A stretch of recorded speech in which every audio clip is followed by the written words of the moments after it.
नमस्कार। Base metal weekly outlook में आपका स्वागत है। बेस मेटल के वीकली आउटलुक की अगर बात करें तो पूरे हफ्ते में हमने काफी मिक्स व्यू पूरे बेस मेटल पैक में पड़ते हुए देखा। जहां कॉपर में 1% की गिरावट, जिंक के अंदर 1% की तेजी, लेड में 1.5% की गिरावट और एल्यूमिनियम में स्टेबिलिटी टू पॉजिटिव आते हुए देखा। सबसे पहले अगर फंडामेंटल न्यूज की अगर बात करें तो प्राइसेस के अंदर रिसेंटली हमने देखा कंटिन्यू तेज डॉलर की वजह से प्राइसेस में दबाव है। इसके अलावा भी हमने देखा पूरे बेस मेटल में जो भी नंबर्स आ रहे हैं चाइना से, ऑस्ट्रेलिया से, जापान से, यूरोजोन से, वहां पे हम देख रहे हैं कि डिमांड के अभाव में पूरे बेस मेटल में कंटिन्यू प्रेशर बना हुआ है।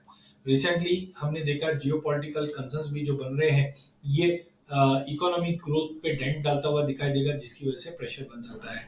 एलएमई कॉपर में अगर हम बात करते हैं तो यहाँ पे हमने देखा है कि इन्वेंट्री कम हुई है, जिसकी वजह से प्राइसेस बार बाद में न्यू मंथ जो है वो 700 के करीब होल्ड करता हुआ दिखाई दे रहा है।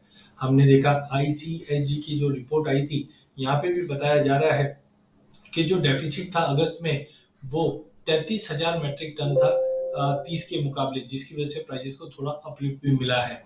ओवरऑल हमें लगता है कॉपर 7900 से 8150 एलएमई के रेंज में ट्रेड करता हुआ दिखाई देगा।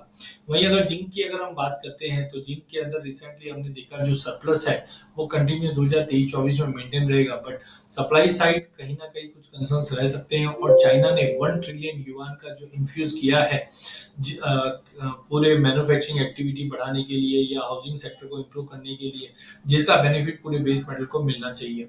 टेक्निकली अगर हम देखें तो 218 से लेकर 223 के बीच में जिंक ट्रेड करता हुआ दिखाई देगा।